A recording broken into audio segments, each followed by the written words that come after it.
Hello बच्चों, कैसे हो आप लोग। यह नेशनलिज्म इन इंडिया सीरीज की दूसरी वीडियो है। इस वीडियो में हम बात करेंगे असहयोग आंदोलन नॉन कॉरपोरेशन मूवमेंट के बारे में। इस पूरे सेशन में हम जानने का प्रयास करेंगे कि इस आंदोलन का नाम असहयोग ही क्यों पड़ा और समाज के विभिन्न वर्गों को यह कैसे अपने से जोड़ पाया।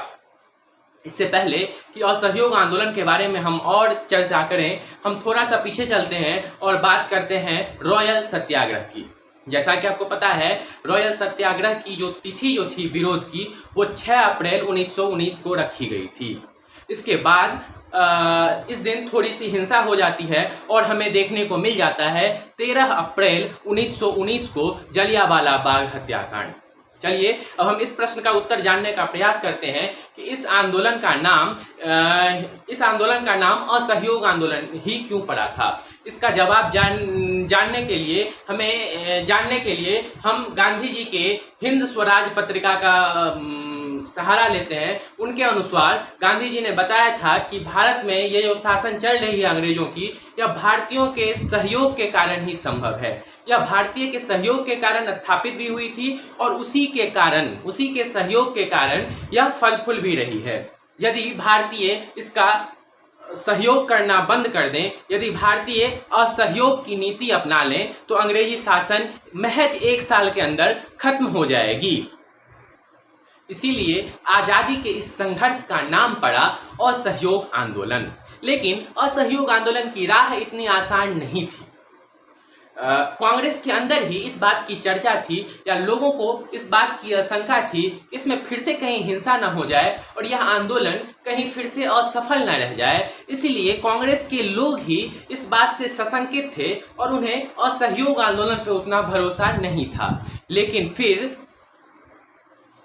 नागपुर अधिवेशन 1920, क्वेश्चन पूछा जाता है कि असहयोग आंदोलन करने की स्वीकृति किस अधिवेशन में दिया गया था। तो नागपुर अधिवेशन 1920 में असहयोग आंदोलन को स्वीकृति मिल गई थी। इसके बाद गांधी जी ने असहयोग आंदोलन शुरू किया। गांधी जी इसे चरणबद्ध तरीके से आगे बढ़ाना चाहते थे। वो चाहते थे कि सबसे पहले लोग वो पदवी सरकार को लौटा दें जो उन्हें सरकार के द्वारा दी गई है। फिर जो शिक्षक और विद्यार्थी कॉलेज में पठन और पाठन कर रहे हैं, वो सबसे पहले कॉलेज और स्कूलों का बहिष्कार करें। सरकारी कर्मचारी अपने काम पर ना जाएं और विदेशी सामानों का बहिष्कार किया जाए। ये सबसे बड़ा पॉइंट था कि विदेशी सामानों का बहिष्कार किया जाए। आइए आगे हम जानते हैं कि यह आंदोलन कैसे आगे बढ़ा था और समाज के विभिन्न वर्गों ने स्वराज का मतलब क्या निकाला या स्वराज को किस रूप में लिया था। आंदोलन की शुरुआत शहरी मध्यम वर्ग से हुई। बहुत सारे लोगों ने सरकारी कामों का विरोध शुरू कर दिया। लोगों ने अपनी नौकरियां छोड़ दी, वकीलों ने वकालत करना छोड़ दिया, विद्यार्थियों और शिक्षकों ने कॉलेज और स्कूल का बहिष्कार कर दिया। आर्थिक मंच पर इसका विरोध जो था और भी नाटकीय था। विदेशी वस्तुओं के व्यापार ने अंग्रेज की आय को 102 करोड़ से महज 57 करोड़ का करके रख दिया था।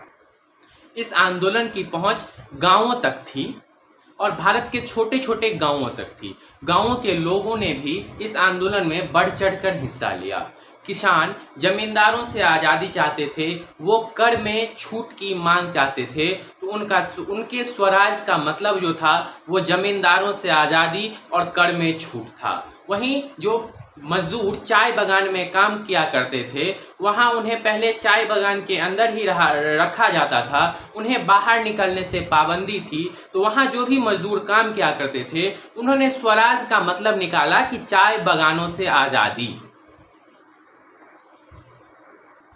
आदिवासी जिन पर अंग्रेजों ने जंगल में जाने से प्रतिबंध लगा दिया था, क्योंकि उन्हें ट्रेन के विकास के लिए लकड़ियां चाहिए थी, तो उन्होंने आदिवासियों को जंगल में जाने से रोक लगा दिया था। यह हम क्लास 9th में पढ़ेंगे फॉरेस्ट एक्ट के तहत। तो तो वहाँ के जो आदिवासी, जो हमारे समाज के जो आदिवासी हैं, उन्होंने स्वराज का मतलब निकाला कि उन्हें फिर से जंगल में जाने की स्वतंत्रता मिल जाएगी। यहाँ हम देखते हैं कि समाज के विभिन्न वर्गों द्वारा स्वराज का मतलब अलग अलग निकाला गया, लेकिन फिर भी वह एक ही प्लेटफॉर्म पर और असहयोग आंदोलन के परचम तले लड़ाई कर रहे थे। इसलिए हम यह कह सकते हैं कि असहयोग आंदोलन की पहुंच बहुत दूर दूर तक थी और उसके परिणाम भी बहुत अच्छे निकले। फिर भी यह असहयोग आंदोलन को वापस ले लिया गया। किस तरह वापस लिया गया, इसके बारे में हम आगे जानेंगे।